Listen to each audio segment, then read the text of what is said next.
All right, so we're going to get started with page 2 of the packet, which is looking at some history and structure of the atom.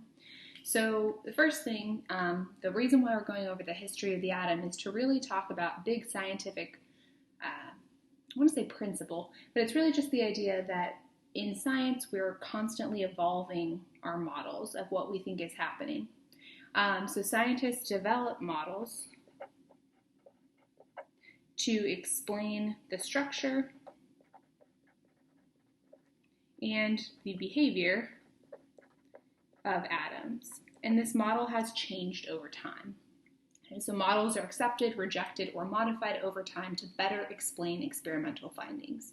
This is something that happens in all aspects of science.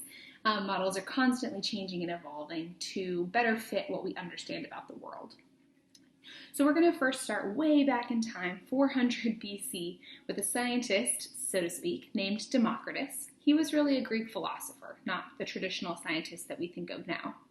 He is the first person who used the term atoms, so he believed that matter consisted of what he called indivisible particles. That just meant that he thought if I took a sample of matter and I divided and divided and divided, eventually I'd get to something so small I couldn't divide it anymore.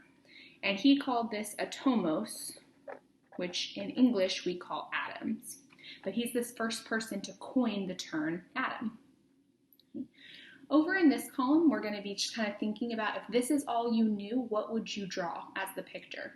So if you were Democritus and you just knew that matter could be divided into a really small particle and eventually it couldn't be divided anymore, and I asked you to draw a picture of what that would look like, okay, the smallest particle that you couldn't divide anymore, my picture would look something like this, more or less just a dot, right? Something just really small, there's nothing inside of it, something simple.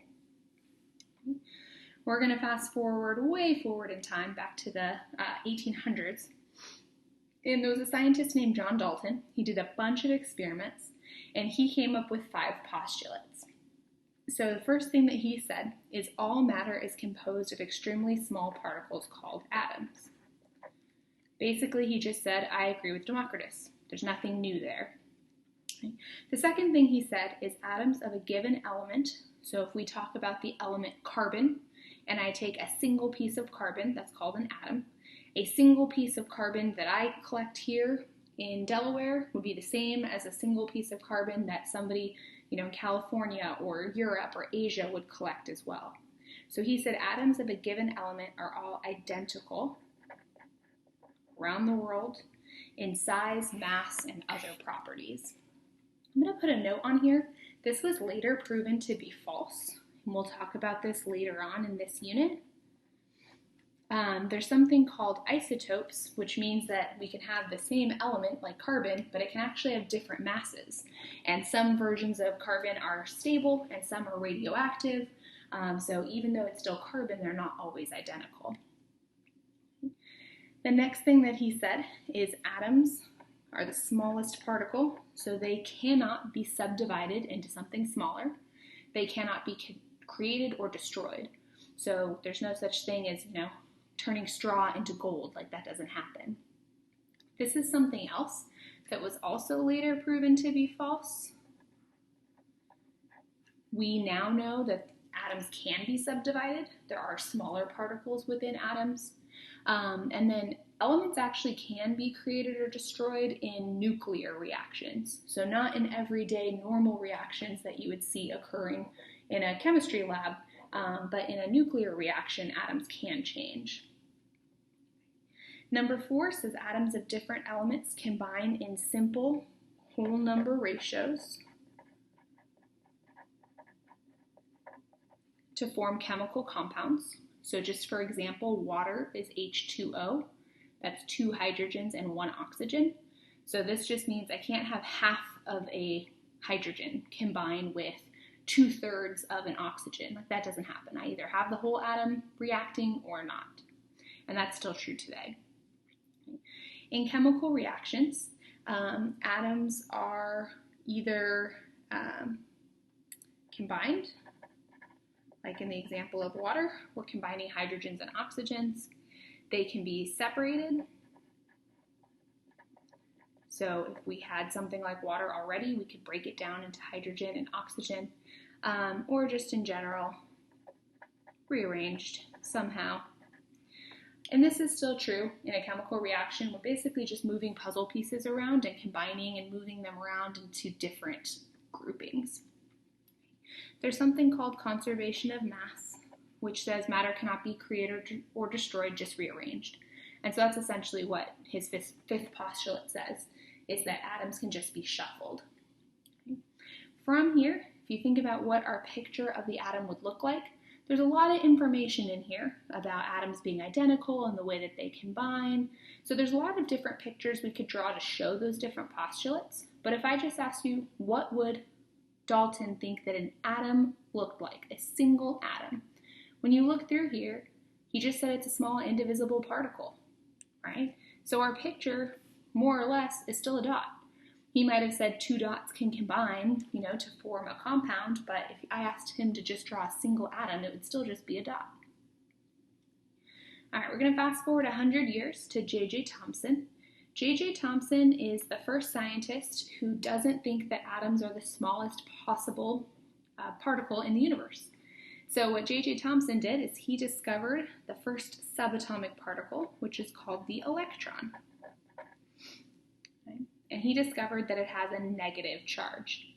He did this in what's called the cathode tube ray experiment. So he was shooting this beam of particles that he didn't know what they were exactly, and he found that when he shot them between positive and negative plates that they bent, and they bent towards the positive.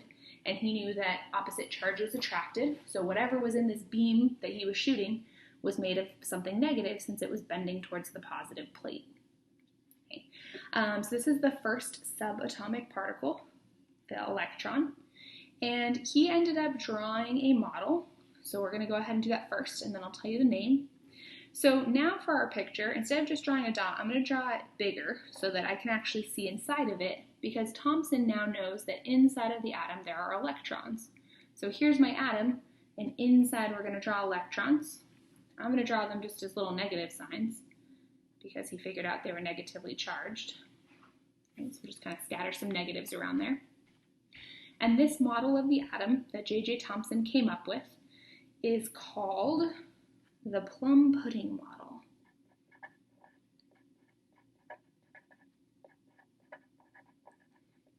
This is something that we do not eat. So this is actually a British food, a plum pudding.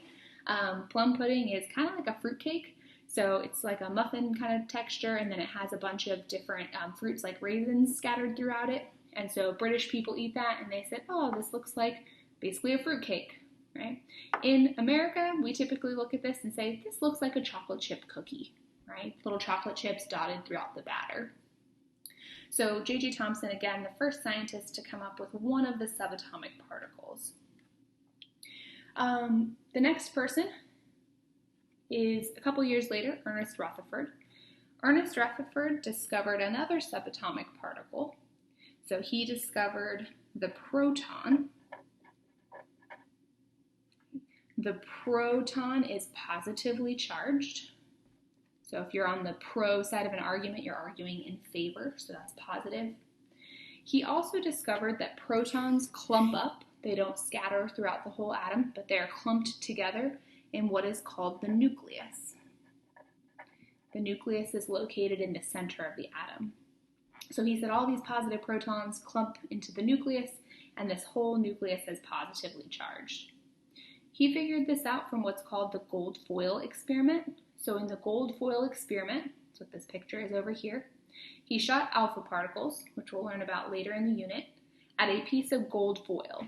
Gold foil is essentially like aluminum foil. It's a really, really thin piece of gold. What he saw is that most of the particles that he shot went straight through the foil. And what that told him is that the alpha particles he was shooting were pretty big, and they were able to just blast through gold atoms without really hitting anything.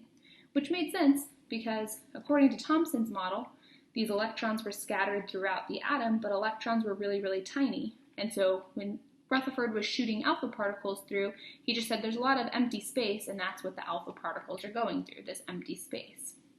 So the very first thing that Rutherford said Most of these particles go straight through because the atom is mostly empty, which went with what Thompson had said. What Rutherford also saw, though, is that some of the particles that he shot didn't go straight through. Some of them deflected a little bit and bounced off and just went kind of sideways, but some of them actually came straight back too. And so what this told him is that sometimes these alpha particles are hitting something that's heavy, that's making them bounce back, or they're getting close to it and that's at least making them veer off course. So picture taking a soccer ball. If you kick it down an empty field, it's going to go straight. But if you kick it at a concrete wall, it's going to bounce back towards you. So the ones that were bouncing back said there's something acting like a concrete wall in the atom. So some atoms or the alpha particles were going to bounce back because they hit something that was really, really dense in the center of the atom. And this is what Rutherford used to draw his conclusion that there was a nucleus that was located in the center of the atom, and most of the alpha particles he shot didn't hit the nucleus because it's really tiny, but the ones that did hit the nucleus bounced off of it. The nucleus contains all of the mass of the atom. It's all concentrated in a really, really, really tiny little spot in the center. And the rest of the atom is mostly empty space with really tiny electrons kind of moving around, patrolling that empty space. If we think about what Rutherford would then do to change Thomson's model of the atom, he still would draw the atom as a circle, but now we need to add a nucleus. And so our nucleus is going to be in the middle, and it's made of protons. So I'm going to draw it as a positive charge to show that this is positively charged because it's filled with protons. So this is the nucleus made of protons.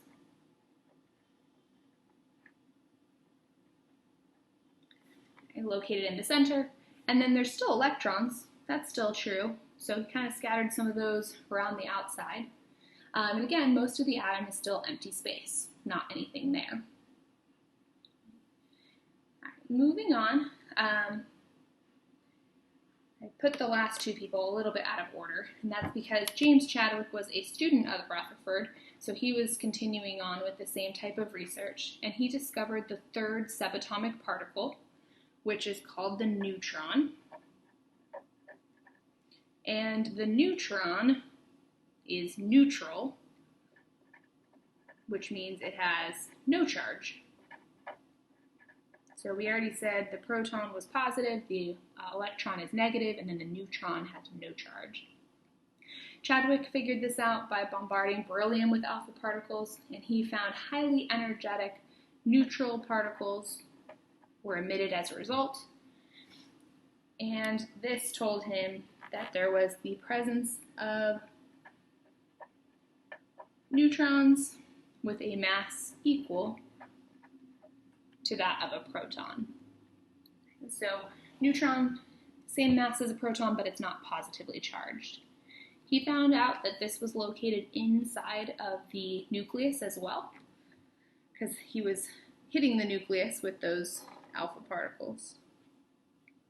So if we look at the same picture that Rutherford had, the only real change that we need to make to this is the picture itself might look the same, the way that I've drawn it, but now this nucleus, we're going to add a little extra to it.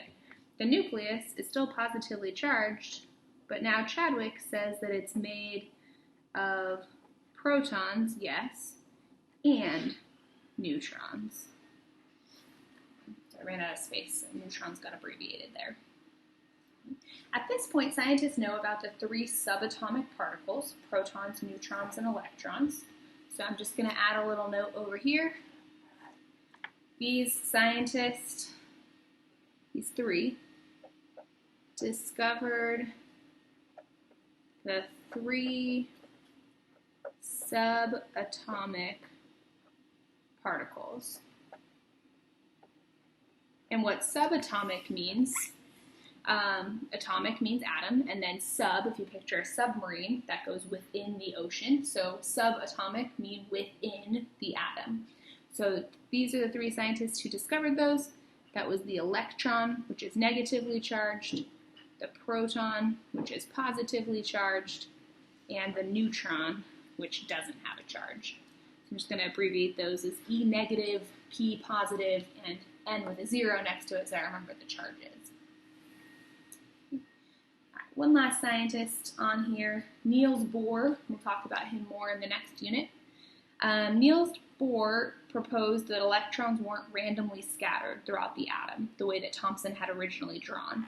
So Bohr proposed that electrons are organized into energy levels, or rings,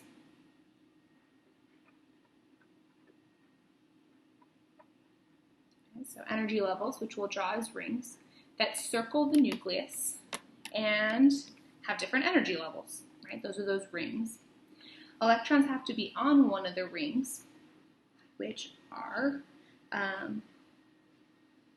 a specific energy level, and electrons can't be found between these energy levels. So if we think about that in terms of our picture, we have our nucleus in the middle, but instead of our electrons just being drawn randomly throughout, now we're actually going to draw different rings around the nucleus, and some of the electrons might be found on this ring, so I'm going to draw 2 of them here, and a different electron might be found over here on this ring. So instead of them being randomly scattered, now they're specifically located on different rings. Okay, so I'm just going to put a little note. These are my electrons drawn on specific rings instead of randomly scattered. And we'll talk more about the Bohr model later on. All right, so in conclusion, so if we read through the notes, you should be able to fill in these couple of things. I'll fill them in here. The summary of the structure of the atom at this point, we have a dense nucleus. It's really tiny, but it's packed with all the mass, and it's made of 2 particles. The 2 particles that are located in the nucleus are protons and neutrons. So electrons are not in the nucleus, but the other 2 particles are. Our next one over here, most of the volume of the atom, so volume means space, most of the space in the atom is empty. Right? That was what Rutherford found when he saw that most of the alpha particles went straight through the atom. Most of it's empty. What is in that mostly empty space is really teeny tiny little electrons. And these teeny tiny little electrons are buzzing around, so they're flying, they're moving. And they are located somewhere outside of the nucleus. They're not in the nucleus, but they're just buzzing around somewhere in the outside region of the nucleus in those different energy levels. All right, that finishes off page number 2 of our notes.